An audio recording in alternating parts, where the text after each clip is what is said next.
एक रात जेल में बिताने के बाद अब आपको कैसा महसूस हो रहा है? एक काम कर, तू खुद ही एक रात लेकर देख ले।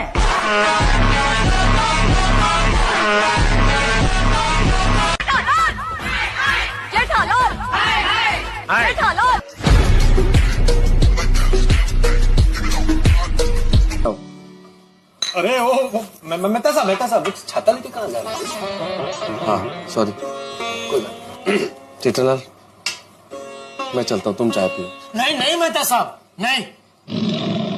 अगर आपको चाय पीने नहीं मिल रही है तो मैं चाय कैसे पी सकता हूँ? अरे जैसे ये बेशर्म पी रहा है। सारी उम्र में जो कर जबड़े और ये हाथी भाई ने अपनी अगली गेंद डाली अंजलि भाभी को, और ये क्या अंजलि भाभी। कभी कुछ ना करके भी देखो। ईट 5 स्टार, डू नथिंग।